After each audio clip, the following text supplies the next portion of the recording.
que podamos, Señor, nuestros corazones, Señor, para poder entender, Señor, las prédicas que tú nos traes a través del misionero Gustavo. Bendecimos su vida y bendecimos, Señor, a todos los que estamos, Señor, hambrientos de tu palabra, Señor, que se quede en nuestros corazones, Señor, y llevarnos a toda verdad, Señor, que necesitamos, Señor, a saber más de ti, Señor, y bendecimos a los que todavía no pueden ingresar, Señor, bendito Dios. En el nombre de Jesús, bendecimos esta clase, que sea de bendición para nuestras vidas. Amén. Muchas gracias, hermana Marlene.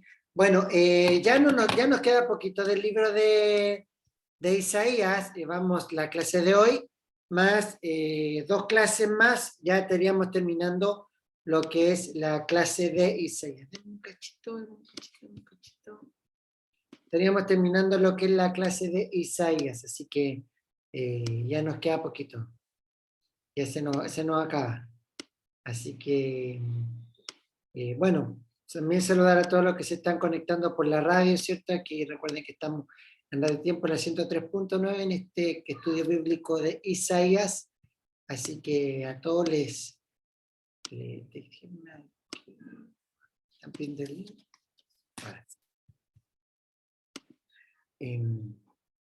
Ahora sí empezamos. Entonces, estuvimos viendo, ¿se recuerdan? Las clases de Isaías. Estuvimos viendo también lo que eran los deditos de Isaías. Los deditos de Isaías, ¿se acuerdan? Dijimos que el primer dedito, que lo que era juicio a Jerusalén. El segundo dedito, juicio a las naciones. El tercer dedito era ascenso y caída de Jerusalén. El cuarto dedito era anuncio de esperanza, creo que es. El quinto dedito es el siervo que da su vida, y después los siervos que heredan el reino de los cielos. Hoy ya vamos a entrar casi de frente, ya la semana pasada vimos este anuncio del rey, ¿cierto? Y entramos como a los capítulos más lindos del libro de Isaías. El libro de Isaías, la verdad, es que un libro bien bonito, es un libro bien extenso. Recuerden que estuvimos hablando que era un libro que es similar, tenía un poco de similitud con respecto a la Biblia. Tiene 66 libros, y el libro de Isaías se puede dividir como en 2 grandes partes, lo que es del 1 al 39, que va a hablar de juicio, termina con la profecía de la esclavitud de Babilonia, de lo que sería Judá y Jerusalén, y después tenemos lo que es el Nuevo Testamento, que ya cuando nos habla del anuncio del Mesías, y nos habla también de la Nueva Jerusalén. Entonces nos encontramos en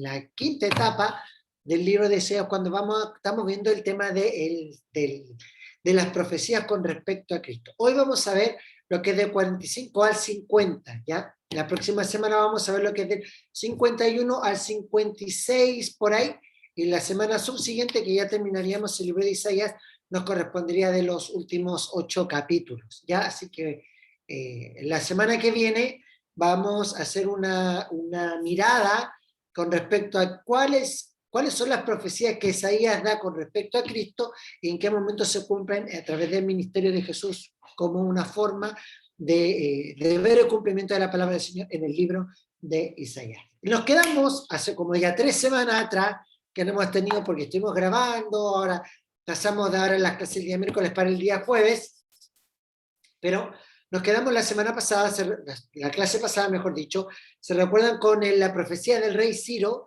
que Isaías profetizaba al rey Ciro como el rey que Dios iba a tomar a Ciro para poder volver a reconstruir Jerusalén. Y recordemos que el único rey que está profetizado en la Biblia, que lo llama como pastor, es el rey Ciro. Los temas del capítulo 45 tienen que ver con una profecía con respecto al rey Ciro, a la creación y a la continuidad de Israel. Resulta desafortunado que el último capítulo del versículo 40, que el capítulo final del capítulo 44, no sea el mismo del capítulo 41. ¿Por qué? Porque sabemos que las divisiones de los capítulos y los versículos, todo eso fue hecho por los hombres.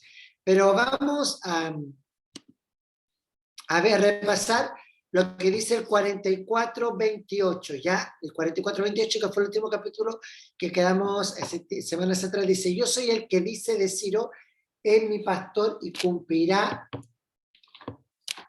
Ese que dice decir, es mi pastor y cumplirá.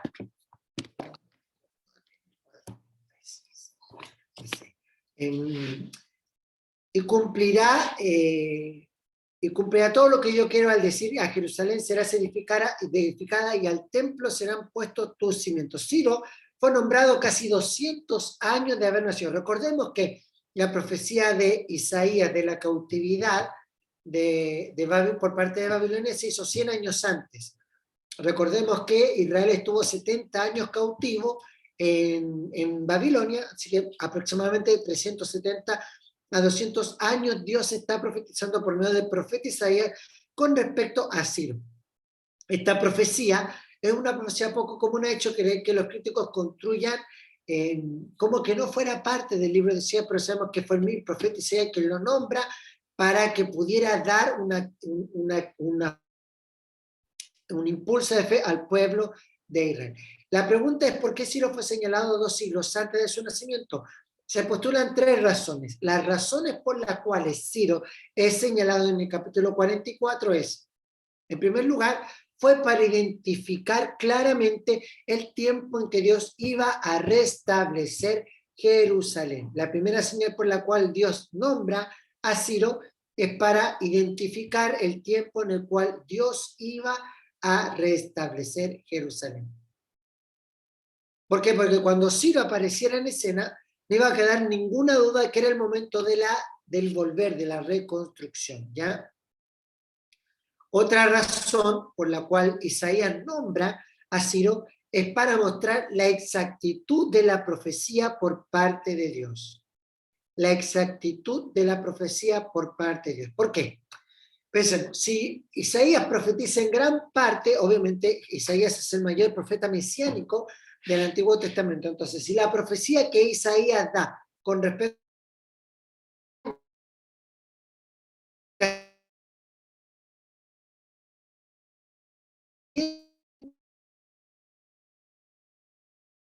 sería de una virgen y que Dios estaría por nosotros. Entonces, los israelitas que estaban instruidos en la palabra, que habían sido instruidos en la lectura, ellos también iban a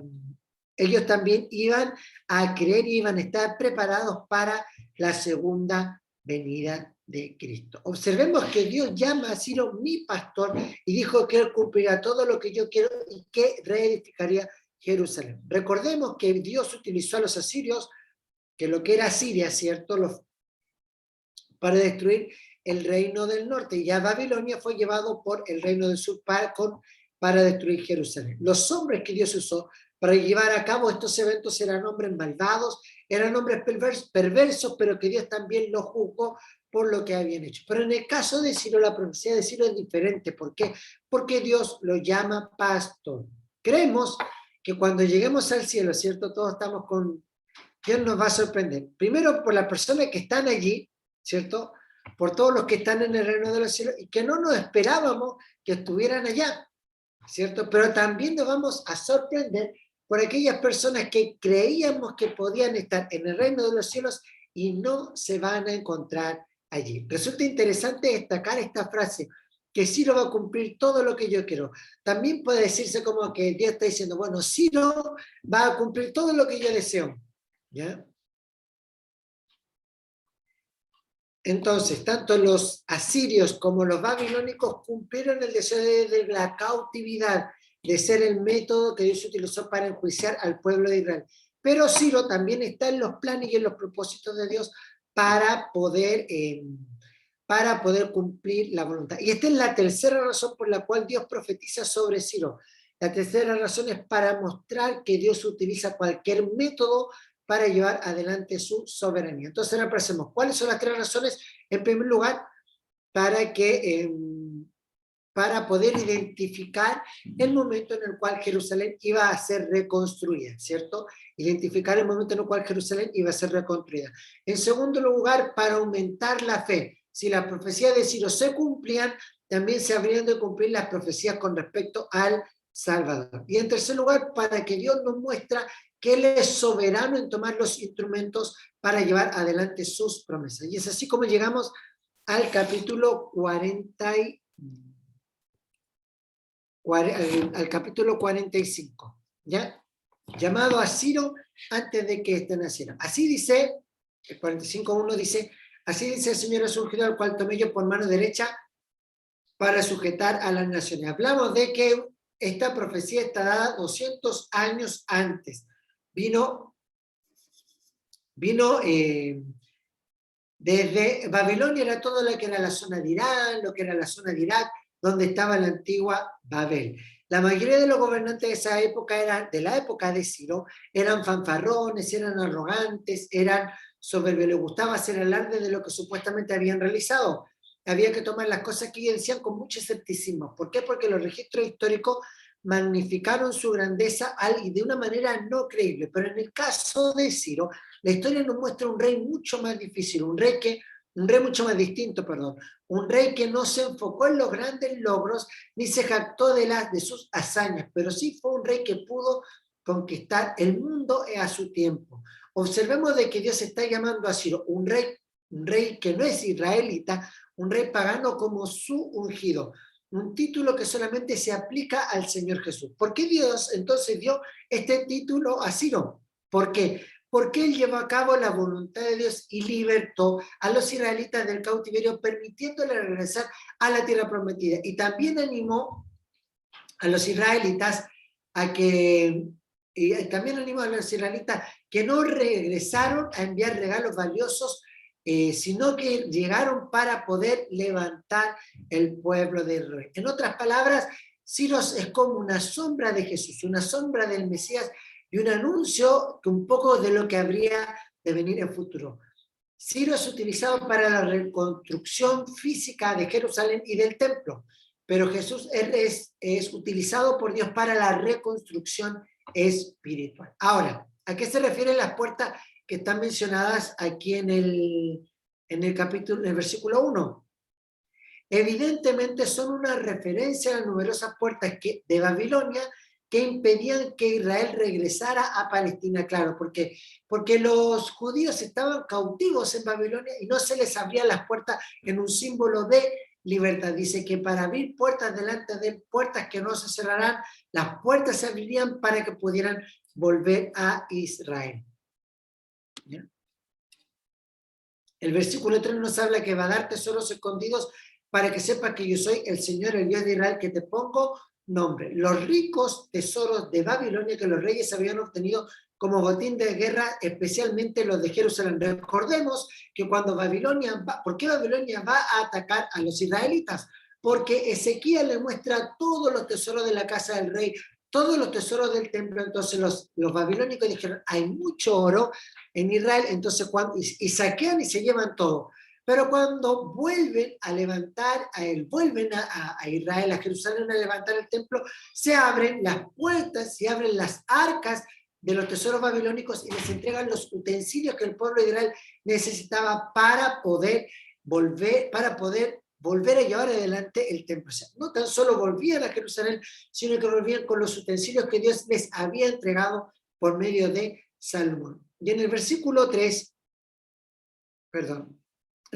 4 y 5, nos dice que por amor a mi siervo Jacob, mi escogido, te llamé por tu nombre, te puse un nombre insignia, un nombre que no has conocido. Es decir, que ¿por qué Dios escoge a Ciro? Dios escoge a Ciro no porque Ciro tenía capacidades especiales, no porque Ciro fuera bueno con los israelitas, no porque Ciro tuviera buena voluntad con el pueblo de Israel, sino que lo llamó a Ciro. ¿Por qué? Porque Dios escogió a Ciro antes de que conociera al Señor. ¿Para qué? Para que Israel pudiera seguir continuando y para que todos pudieran dar testimonio del rey de los judíos. ¿Ya? En Esdras, capítulo 1, versículo 2, si quieren tomar nota por ahí, Esdras, capítulo 1, versículo 2, dice, así ha dicho Ciro, rey de Persia, el Señor, el Dios de los cielos me ha dado todos los reinos de la tierra y me ha mandado a que le edifique una casa en Jerusalén que está en Judá. Nos damos cuenta que Ciro está dando testimonio que su reinado, que su imperio era tan bendecido, que me ha dado Dios, el Señor, me ha dado todos los reinos de la tierra y me ha mandado a que le edifique una casa en Jerusalén que está en Judá. ¿Por qué? Porque Dios, por amor a Israel, le da esta tarea a Ciro. Y nos encontramos que en el 45:7 podemos ver cómo Dios nos muestra la creación del universo. Aquí se encuentra una notable declaración sobre el poder de Dios que se proyecta en los tiempos. Dice, yo formo la luz y creo las tinieblas, hago la paz y creo la adversidad. Solo yo, el Señor, soy el que hago todo esto. ¿Ya? En Persia tenían un dios, lo voy a anotar aquí porque es bien enredado, se llama Zoroastrismo. Zoroastrismo. ¿Ya? Era la religión que comenzó en Persia, el zoroastrismo, que enseñaba que Mazda, que era el dios de ellos, igual como la marca de los autos, el zoroastrismo decía que Mazda era el dios de la luz. Dijo Dios que él creó la luz, como que en este verso nos encontramos cómo Dios está confrontando al paganismo de los persas. Dice, fue Dios quien creó la luz y no es Mazda. Los persas estaban acercándose a la verdad. Muchos se han preguntado por qué adoraron a un Dios, cómo eran monoteístas en medio de la idolatría. Bueno, tenemos que recordar que ellos tuvieron contacto con la nación de Israel y que Israel era testigo ante el mundo. Con la mamá, sí. Sí. En este zoroastrismo, que era la religión de los persas, la oscuridad estaba representada por bueno, Mazda era la luz, ¿ya? Y Arimán era la oscuridad, ¿ya? Obviamente Mazda representaba un buen Dios y Arimán era el Dios del mal. En el relato de la creación vimos que Dios asumió la responsabilidad tanto de crear la luz como las tinieblas. Dijo también Dios aquí, como estamos viendo en el capítulo 7, dice, en el versículo 7, perdón, dice que Dios creó la adversidad. ¿Qué se refiere a este término de adversidad? Se refiere a las tristezas, a las dificultades, a todas aquellas cosas que son frutos del mal, un fruto del pecado. Es como lo que dice Pablo en Romanos 6:23, porque la paga del pecado es muerte. Si uno se satisface con el pecado, uno también va a tener un día que pagar por ello, ¿ya? El Señor tiene un argumento convincente. Dios dice que si nos complacemos con el pecado, vamos a encontrar el pago también a ese pecado, ¿ya? Entonces, este era el zoroastrismo, era la religión de los persas, ¿ya? Adoraban al Dios de la luz. Dice, ay del que no haciendo más que un texto como cualquier texto de Tera, pleita con su hacedor. Nos habla la palabra pleita, le pido que la puedan subrayar o que la puedan remarcar, nos habla de una lucha, nos habla de una pelea. De todas formas, cuando querramos tener una pelea con Dios, lo único que van a perder somos nosotros. Los griegos tenían un proverbio, tenían un dicho, decía, los dados de los dioses están cargados. ¿Qué es lo que quería decir? Claro, no podían pelear contra los dioses, porque los dioses siempre iba a ganar. Y es un poco lo que vemos en esto. No crean, Dios está diciendo como, no creas que puedes pelear contra mí, porque ¿cómo vas a pelear si yo soy tu hacedor, cierto? En Isaías 1:18, en versículo Isaías 1:18, el versículo 1 dice, venid a mí, venid luego, dice Jehová, y estemos a cuenta, porque vuestros pecados fueren como la grana, como la nieve serán emblanquecidos. Y si fueren rojos como el carmesí, vendrán a ser como la blanca lana. No peleemos con Dios. No le demos pelea a Dios porque Dios siempre va a ganar porque Él es nuestro hacedor. ¿Ya? Él es nuestro hacedor. ¿Por qué? Porque Dios hizo la tierra, como lo dice el versículo 12, y creó en ella al ser humano, las manos desplegaron los cielos. Es interesante que Dios dijo que extendió o desplegó los cielos. Esto no es ningún accidente ni ninguna casualidad. ¿Ya? Y una vez que Dios dice, bueno, yo hice la creación, yo formé los cielos, y muestra cómo este soberanía que Dios tiene sobre todo, Dios también nos habla de la soberanía que tiene sobre el pueblo de Israel. Dios le da una continuidad. Y en la tercera división del libro del capítulo 45, Dios nos habla de una continuidad tanto en el tiempo y por la eternidad. Dice, Israel será salvo en el Señor con salvación eterna. ¿Ya? Aquellos que creen que Dios ha terminado con Israel, también tienen que leer este pasaje, porque la salvación de Israel es eterna. Es como que si Dios le hubiera dicho, sí, vaya a ser juzgado, sí, Babilonia va a venir sobre ustedes, sí, un país los va a llevar, pero desde las tierras lejanas yo los voy a traer, y aunque haya rebelión en su corazón, yo los voy a salvar. Y es lo que dice el versículo 22, dice, mirad a mí, salvo todos los términos de la tierra, porque yo soy Dios y no hay otro. Este versículo fue muy importante en la conversión de un gran predicador como fue Charles Spurgeon, ¿ya? Lo voy a anotar aquí también. Charles Spurgeon.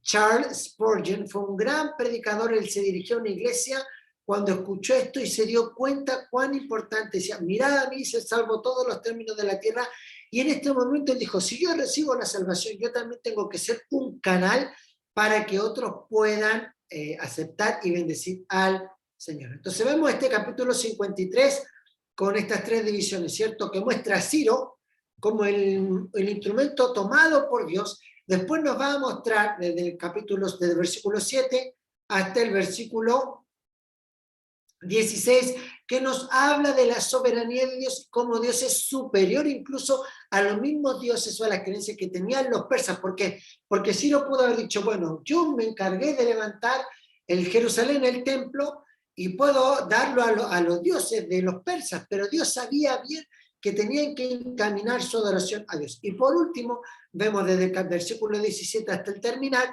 que Dios utiliza y le da la confianza, o vuelve a reiterar la promesa de Dios ante Israel de que ellos iban a ser salvos por la eternidad. En el capítulo 46, que vamos ahora a comenzar ahora,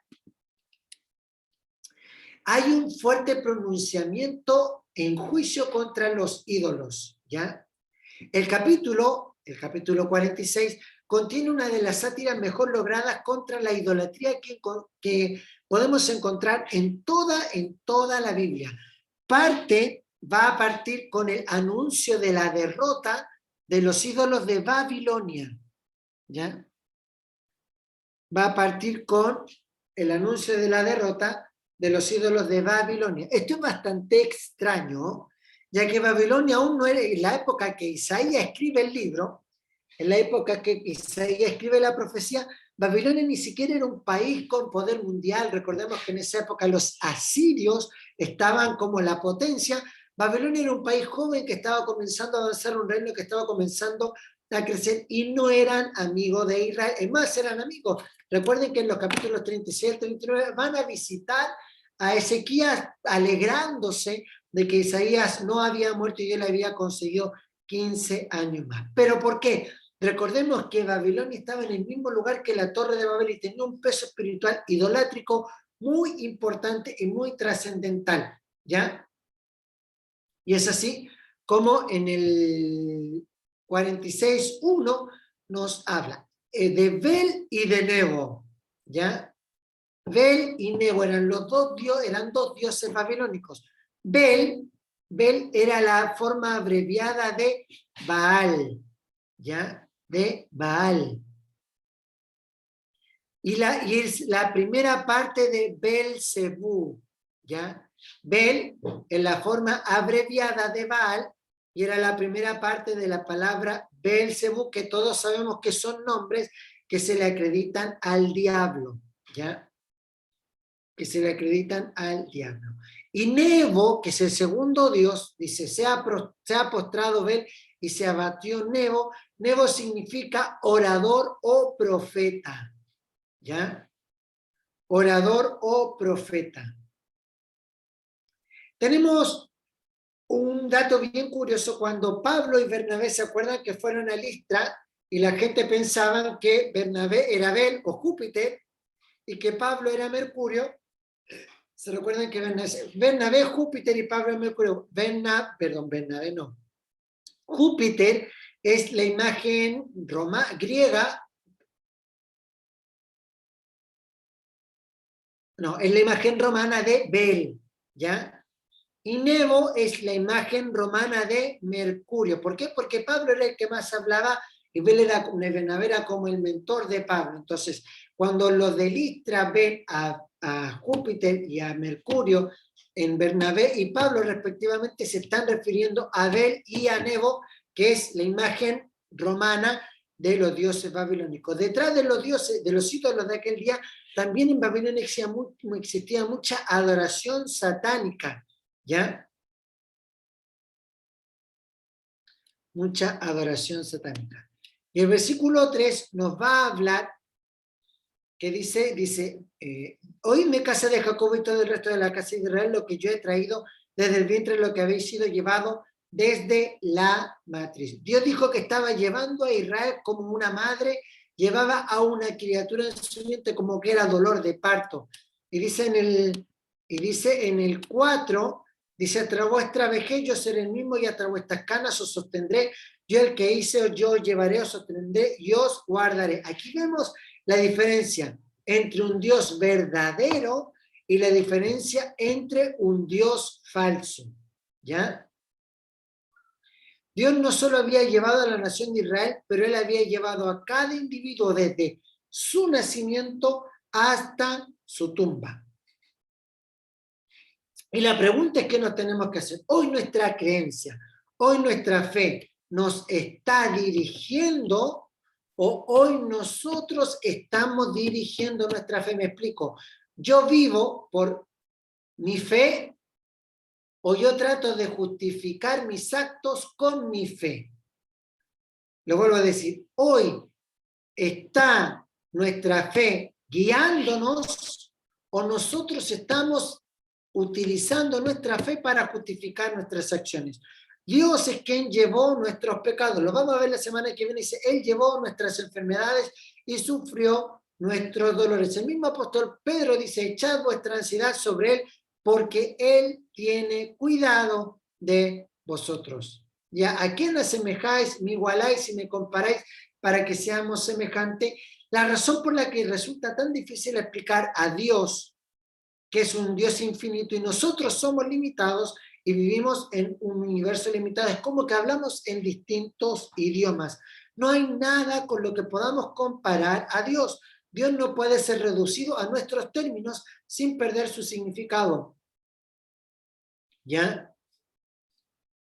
Y vemos que Dios se compara a Él, o sea, no se compara, sino que muestra cómo son los dioses. Se hace como una sátira, como una frase sarcástica. Sacan oro de la bolsa y pesan plata con balanza, contratan un platero para que de ellos haga un dios, se postran y lo adoran. Es como que, bueno, a mí no me pueden hacer de una imagen, no me pueden hacer de oro, no me pueden hacer de plata, pero el hombre tiene una conciencia tan corta, una conciencia tan limitada que ellos necesitan algo y son ellos mismos los que se despojan de su riqueza para poder buscar algo que adorar. Esta era una imagen metálica que superaba la imagen de madera en belleza y valor. Esto también tenemos que tener en cuenta. Y así la riqueza que el hombre tenía, la riqueza por la cual el hombre se esforzaba, se gastaba en cosas vanas como un ídolo. Si una persona en realidad no tenía mucho dinero, entonces esa persona iba a tener un dios barato. ¿Por qué? Porque no podía hacerlo de oro, sino que lo iba a hacer de barro o lo iba a hacer de madera. Pero si la persona tenía muchos bienes, tenía muchos recursos,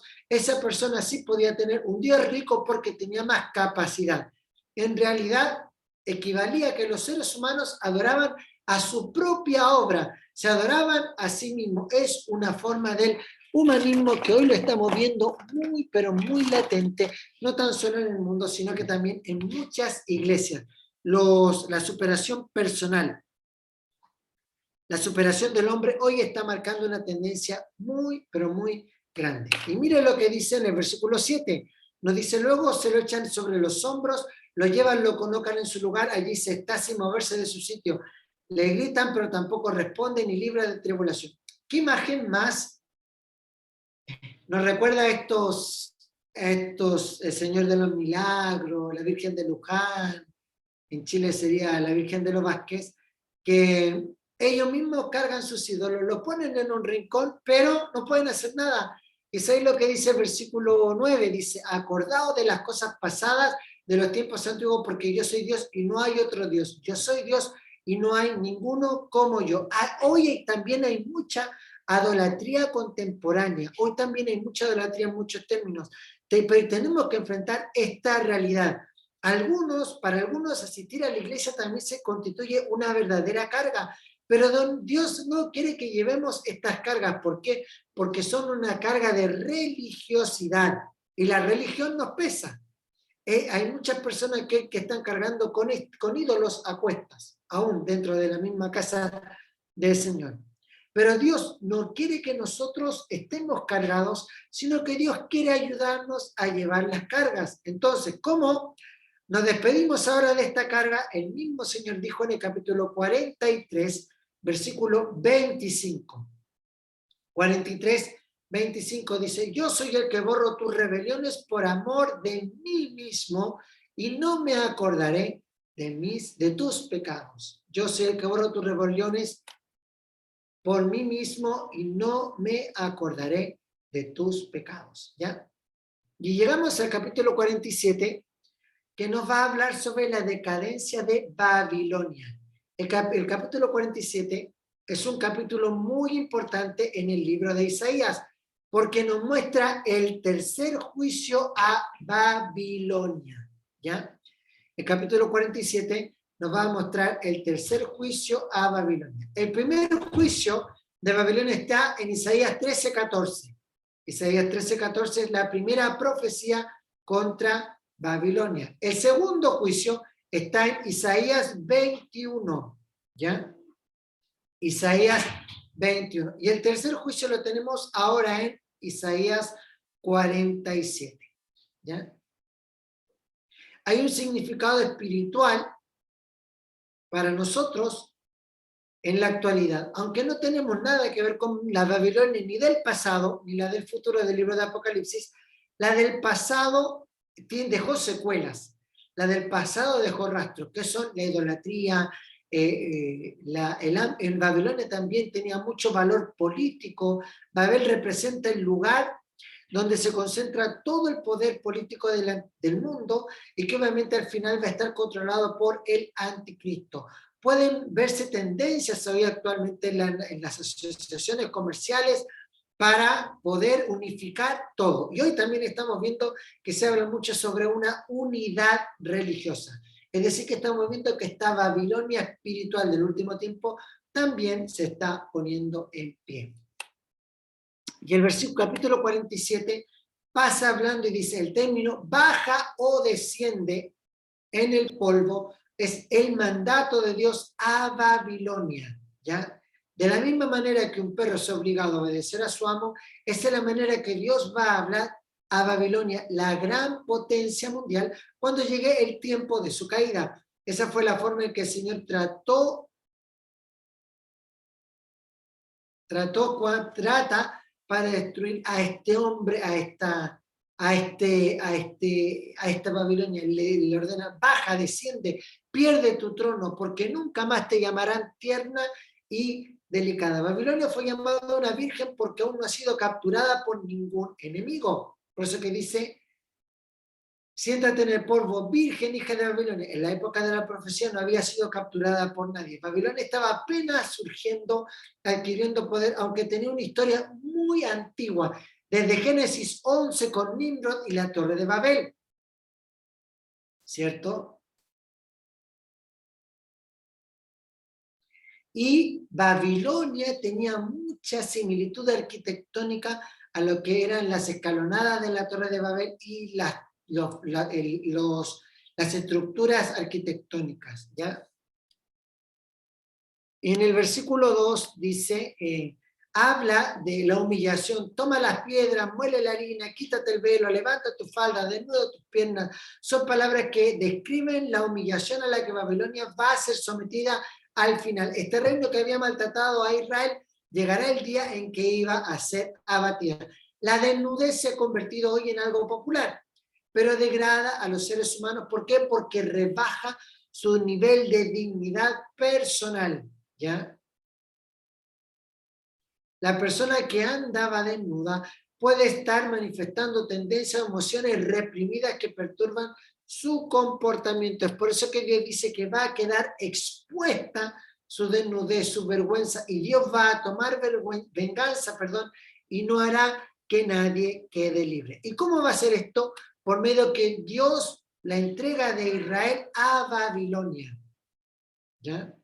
Y vuelve una vez más en la palabra del Señor a profetizar este cautiverio. Dice: me enojé contra mi pueblo, profané mi heredad y los entregué en tus manos, no les tuve compasión sobre el anciano, hiciste muy pesado tu yugo. Dios aclara que la razón por la cual Babilonia fue capaz de conquistar Israel fue porque Dios lo permitió, no porque Babilonia fuera capaz, no porque Babilonia fuera especial. Dios permite la cautividad porque Babilonia fue tomada como instrumento de juicio sobre Israel. Pero ellos se creían poderosos, se creían superiores y quisieron acreditarse la victoria sobre Israel, pero estaban equivocados. Fue Dios quien tomó el control para castigar a Babilonia, para castigar a Israel. Dijiste: porque siempre seré señora, pero no has pensado en esto ni te has acordado de tu final. El juicio de Dios contra su pueblo le trajo soberbia a Babilonia. Después la muestra como una mujer voluptuosa que estaba sentada confiadamente. Yo soy y fuera de mí no hay otra, no quedaré viuda ni conoceré orfandad. Nos muestra esta actitud arrogante, esta actitud altiva, esta actitud desconfiada, y no creía que se aproximaba su espantosa caída. Un día Nabucodonosor, el rey, paseando, miró una hermosa ciudad, Babilonia, y dijo en Daniel 4:30: ¿no es esta la gran ciudad, la gran Babilonia que yo edifiqué? Pero después Dios lo castigó y lo envió durante 7 años como una bestia del campo a comer hierba. En el día de hoy diremos que sufrió como una clase de histeria, pero sabemos que fue el juicio de Dios sobre él. Por eso es importante que nosotros también tengamos humildad y entendamos que todo lo que podemos alcanzar no es para méritos nuestros, no es para nuestra satisfacción, sino que es para honrar y para glorificar al Señor. Y Dios, desde el versículo 10 en adelante, del capítulo 47, estamos, ¿verdad? 47, ¿sí? Nos muestra los detalles de la destrucción de Babilonia. ¿Ya? Los detalles de la destrucción de Babilonia. Dice que confió en su maldad, en su sabiduría y en su ciencia.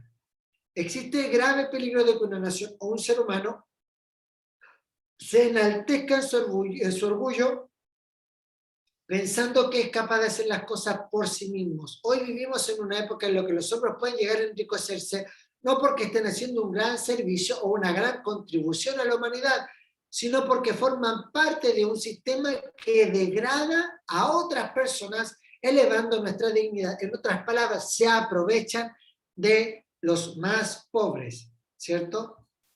Pensemos en el mundo del espectáculo, ¿cierto? Las diversiones, las actividades por el estilo, que no siempre infunden a las personas sentimientos de ética, virtud o rectitud moral, al dejar de lado los valores espirituales, y degradan. ¿Qué diremos que las ganancias producidas por estas actividades en los seres humanos, en las drogas, son en desmedro de otros? ¿Ya?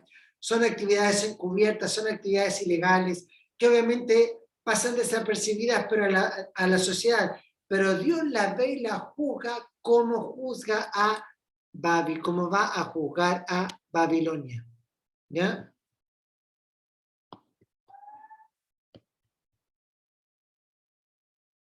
(47:12)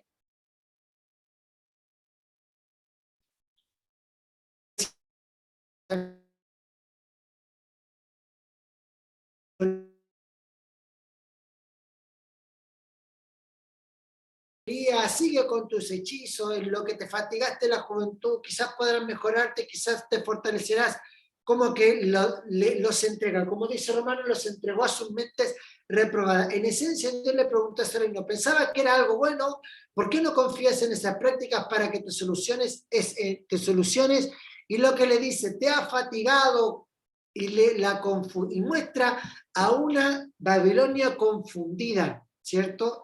Dice, te ha fatigado con muchos consejos, comparezca ahora y te defiendan con templadores de los cielos, hablándonos de la astronomía, de la astrología. La ciudad vivía haciendo el honor a su nombre. El nombre Babilonia significaba confusión, ¿ya?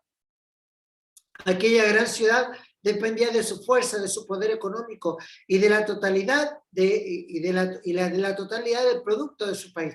Pero algo le sucedió a esa nación, porque se estaban consumiendo por dentro. Lo mismo que sucede hoy. Vivimos en una sociedad que depende de su fortaleza económica, pero hay algo que funciona mal y no lo estamos enfrentando. Se trata del problema moral, la moralidad. Muchas personas y en consecuencia sociedades enteras se están apartando del Dios verdadero. La antigua ciudad de Babilonia, que a primera vista parece tan lejana y nada relacionada con nuestra realidad, tiene un claro mensaje para nosotros. Las piedras y escombros de Babilonia están clamando para que les escuchemos con una advertencia. ¿Y cuál es la advertencia? Es el capítulo 48. Es la advertencia, el último llamado a la casa de Jacob. ¿Ya? Dice, oíd esto, casa de Jacob, que os llamáis el nombre de Israel. Hay personas que opinan que Dios nos está hablando de la casa de Jacob, nos está hablando de las 12 tribus, está dirigido a todo Israel. ¿Ya? Perdón. Ahora sí, nos está hablando a todo Israel. La nación... Dios les iba a permitir volver al pueblo de Israel. Como dice, sin embargo, de la santa ciudad se nombran y confían en el Señor de Israel. Es como que Dios le está diciendo, ustedes se jactan de ser ciudadanos de Israel, de ser hijos de Dios, pero solamente lo hacen de nombre. ¿Por qué? Porque miren lo que dice el versículo 4. Por cuanto sé que eres obstinado, que una barra de hierro es tu cuello y tu frente de bronce. Dios sabía desde el Éxodo que Israel era un pueblo obstinado, ¿cierto? Que era un pueblo que iba a quejarse, que era un pueblo soberbio. Dios no los eligió a ellos porque fueran mejores, y así como tampoco Dios nos eligió a nosotros porque éramos superiores. Dios los eligió y Dios nos eligió también a nosotros por su gracia y porque vio nuestra gran necesidad, ¿ya? Y vemos que Dios le hace un llamado anhelante a Israel, al remanente. Dice, óyeme Jacob y tú Israel, a quien llamé yo mismo, yo el primero y yo también el último. Parece como que si Dios supiera que no estaba dirigiéndose que estaba dirigiéndose al pueblo de Israel, sino que también está dirigiéndose a un remanente. ¿Por qué? Porque dice, a quien llamé, alguien a quien Dios seleccionó, alguien a quien Dios escogió. Y esto también lo vemos más claramente en el versículo 15. Versículo 15 dice, yo hablé y yo lo llamé y lo traje, por tanto serás prosperado en tu camino. Es el clamor del corazón de Dios. Y esto lo vemos más claramente en el versículo 16. Dice, acercaos a mí, oíd esto, desde el principio no hablé en secreto, desde que eso se hizo, allí estaba yo, y ahora envío el Espíritu del Señor Dios y su Espíritu. Isaías se convierte en un mensajero de Dios y le habla a este remanente. ¿Ya? Nunca, y nos habla a este remanente, y Dios nunca va a dejar nada, no va a eliminar el remanente. ¿Por qué? Porque Dios tiene que guardar su promesa, y lo que le dice, fuera como la arena tu descendencia y lo renuevo tus entrañas como los granos de arena, nunca su nombre sería eliminado ni borrado de su presencia. Dios está hablando, Dios está concluyendo y hablando que es una bendición solemne para el pueblo de Dios, para el remanente. Si una persona se encuentra alejada de Dios, viviendo en el pecado, no puede encontrar paz, sino que tenemos que volvernos al Señor, acercarnos a Dios para poder vivir en paz. Recuerden lo que dijo Juan 14, 27. Juan 14, 27. Ya dice, la paz os dejo, mi paz os doy, no como el mundo la da, yo la doy. No se turbe vuestro corazón, ni tengan miedo. ¿Ya? Y llegamos al capítulo 49, que lo vamos a dividir en tres. ¿Ya? En primer lugar, la primera división del 49 es el discurso de Cristo al mundo, ¿ya? El discurso de Cristo al mundo, que sería del versículo 1 al 7, versículo 1 al 7. El segundo parte es la discusión del Señor con Israel. La discusión del Señor con Israel, ¿ya? Y la tercera parte, el juicio a los, perdón, la segunda parte que dice la discusión del Señor con Israel es de versículo 8 al 21. 8 al 21. Y la última, el juicio a los opresores de Israel. El juicio a los opresores de Israel, que sería del 22 al 26. ¿Ya? Al comenzar el capítulo 49, tenemos la salvación del Señor y comenzamos a entrar. Isaías comienza a darnos este matiz de la revelación definida de Cristo como el siervo que sufre. Nos estamos moviendo en una dirección hacia esta revelación de Cristo que Dios nos muestra. Y en los primeros 7 versículos de este capítulo vamos a tener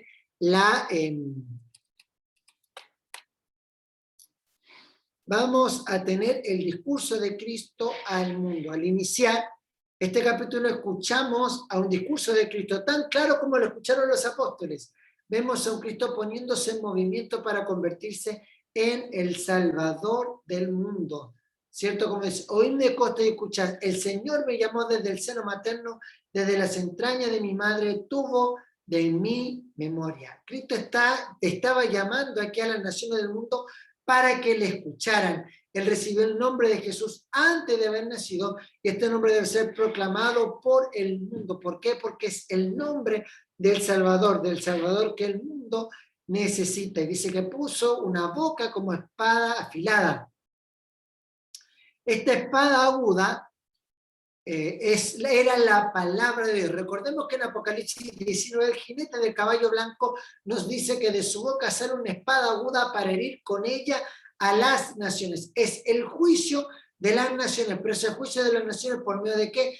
Por medio de la palabra del Señor. Y vemos que hay una identificación en el versículo 3, dice, mi siervo eres Israel, en quien yo mostraré mi gloria. Era cierto en cuanto a la nación de Israel, pero también era cierto en cuanto a Jesucristo, ¿ya?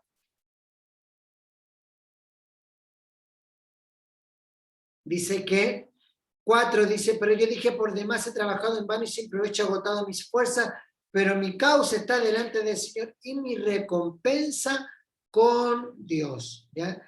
Aun cuando el Señor fue rechazado en la cruz, parecía que él habría trabajado en vano, pero su confianza solo estaba depositada en el Señor. En realidad, la muerte de Cristo fue una victoria, y en realidad esa fue la victoria más grande que el mundo ha visto hasta hoy. Por eso es que Isaías nos va a mostrar a un Cristo sufriente, a un Cristo con dolor. En su primera venida, el Señor Jesús no reunió a Israel porque los judíos lo rechazaron, lo despreciaron, pero en su primera venida él hizo algo mucho más maravilloso.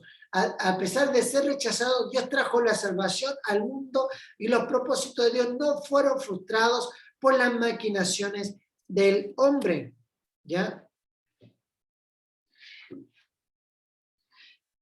Dice, así ha dicho Jehová, así ha dicho el Señor Redentor de Israel, el santo suyo, el despreciado del alma. Y llegamos al término de la primera parte del capítulo 49. Por eso es que Pablo dice, y si su transgresión, Romanos 11:12, escríbanlo por ahí, Romanos 11:12 dice, y si su transgresión ha servido para enriquecer al mundo y su caída a las naciones, ¿cuánto más lo será su plena restauración?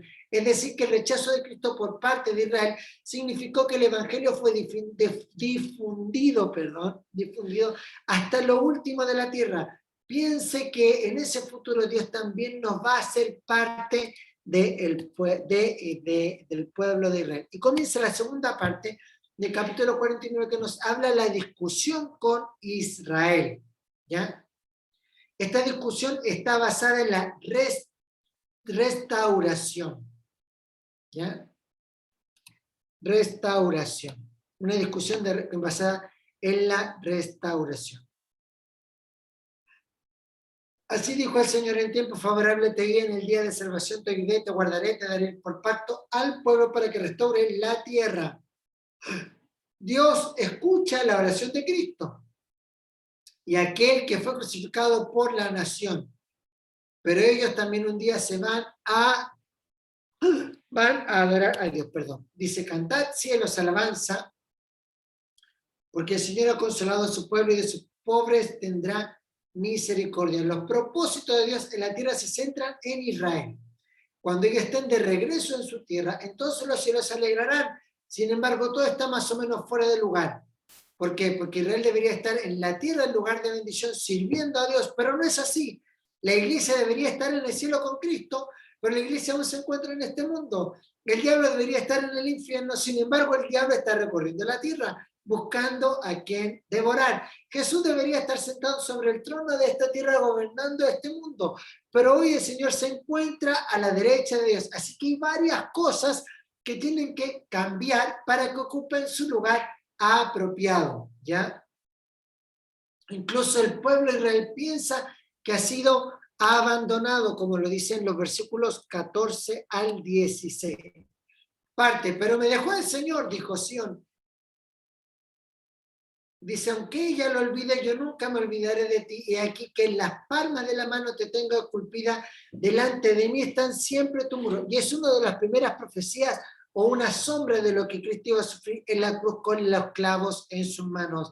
Qué hermosa es la certeza que Dios da de que aún nosotros abandonándolo, o a Él como Israel abandonó al Señor, Dios nunca nos va a olvidar y Dios nunca nos va a abandonar. Si aún hay duda de que Dios va a restaurar a Israel, es importante que podamos estudiar claramente en la próxima sección del libro, del capítulo 47 del libro de Isaías, ¿ya?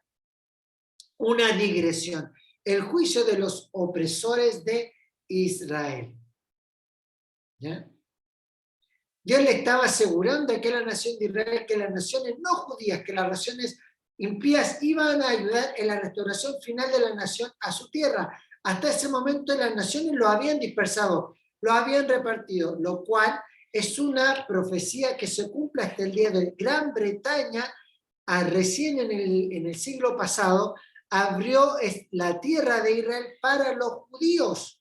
Recordemos que después de la Guerra Mundial se establece Israel como nación y en la década de los 60 se levanta Jerusalén como el pueblo de Israel. Ellos regresaron en esa época en barcos sin permiso.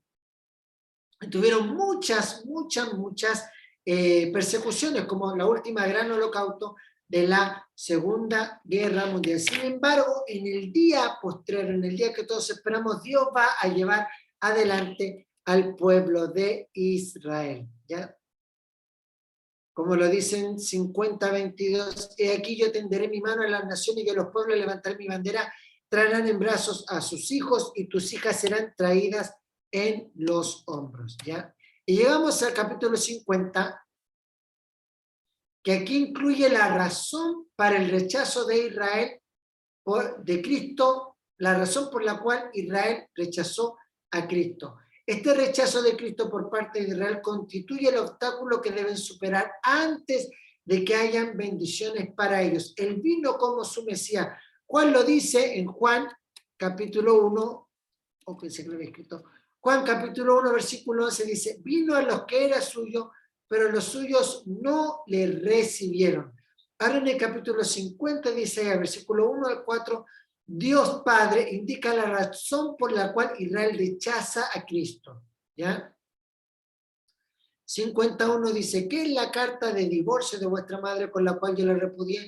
¿O quiénes son mis acreedores a quienes yo os he vendido? Y aquí que por vuestras maldades habéis sido vendidos y por vuestras rebeliones fue repudiada vuestra madre. Bajo la ley de Moisés, un hombre podía separarse de su mujer, pero un hombre cruel y con una mujer duro se aprovecharía la ventaja de esto. Podía inventar alguna excusa para repudiar, para divorciarse.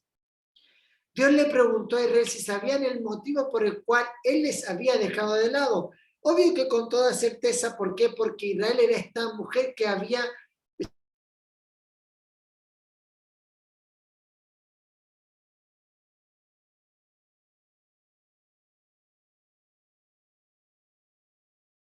Dios dejó bien en claro que los israelitas le habían dado vuelta la espalda. ¿Por qué? En el 2 lo dice claro, porque cuando vino no haya nadie y cuando llame nadie respondió, ¿acaso se ha cortado mi mano que no poderos rescatar? ¿No tengo yo poder para librar? He aquí que con mi reprensión hago secar el mar, convierto los ríos en desierto. Observemos la frase, cuando vine. Cuando vino el Señor directamente a su pueblo, no fue por medio de los profetas, sino el mismo Israel esperó una venida semejante. No fue cuando descendió en el monte Sinaí para entregarle la ley a Moisés. En ese entonces no esperó recibir una bienvenida, sino que mantuvieran una distancia. Pero él vino otra vez como hombre, se hizo hombre humilde, se hizo como nosotros y no tuvo ningún tipo de recepción. Es más, Jesús nace en un pesebre humilde. Ellos rechazaron y mataron a su Mesías. Pedro lo dice el día de Pentecostés. Oíd estas palabras. Vino Jesús Nazareno, varón aprobado por Dios, hizo milagros, prodigios, pero ustedes lo entregaron y lo prendisteis y lo mataron crucificándole. ¿Ya? Entonces, vamos a terminar la clase de hoy con el versículo 4 cuando nos habla, dice, que el Señor me dio lengua de sabio para hacer palabras alcanzadas, despertará mañana tras mañana, despertaré mi oído para que escuche como los discípulos. Fue el título por el cual Cristo, el siervo perfecto, se dirigió a Dios. Fue como la revelación de Dios, ¿ya? En una forma humilde. Nos damos cuenta en el capítulo 50 de que Isaías también está profetizando y está mostrando esta actitud que con el pueblo de Israel, que ellos iban a rechazar a Dios. Entonces, si nos damos cuenta, el libro de Isaías es un libro en donde los capítulos que hemos visto hoy son capítulos que podemos darnos cuenta cómo las profecías de Dios se cumplen. Y si la profecía de Ciro se cumplió, y la profecía de Jerusalén se cumplió, y la profecía de Israel se cumplió, también las profecías para nosotros, que somos el pueblo escogido de Dios, también se habrán de cumplir. Les bendigo en el nombre del Señor, para que